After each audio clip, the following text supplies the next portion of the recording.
Hi అండి, ఈరోజు నా ఫేవరెట్ స్వీట్ చేయబోతున్నాను. అది సింపుల్గా అయిపోయి గులాబ్ జామ్.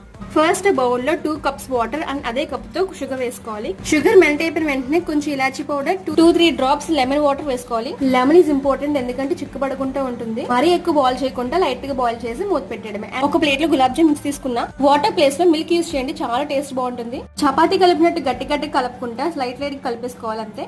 ఒక 5 మినిట్స్ పక్కన పెట్టేసుకుందాం. ఇప్పుడు కొంచెం ఆయిల్ చేతికి రాసి చిన్న చిన్న ఉండలుగా చేసుకోండి. ఎక్కడ క్రాక్స్ లేకుండా గట్టిగా ప్రెస్ చేస్తూ చేయాలి. చేస్తున్నప్పుడు చిన్న సైజు లో చేయండి, ఎందుకంటే నానితే పెద్ద అయిపోతాయి. కడాయి తీసుకొని కొంచెం ఆయిల్ వేసుకోండి. అంత ఎక్కువ వేసుకోపోయినా పర్లేదు, ఎలాగో తేలిపోతే.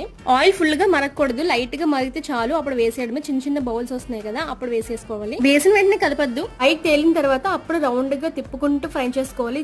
ఒకటి గుర్తు పెట్టుకోండి, ఈ ప్రాసెస్ అంతా సిమ్ లో జరగాలి, ఎక్కడ హై ఫ్లేమ్ పెట్టకూడదు. బాగా బ్రౌన్ కలర్ వరకు ఉంచి తీసేయడమే అంతే. మనం ఆల్రెడీ రెడీ చేసుకున్న పాకంలో వేడిగా ఉన్నప్పుడు వేసేయాలి. టేస్టీగా gulab jam ready. Please subscribe my channel.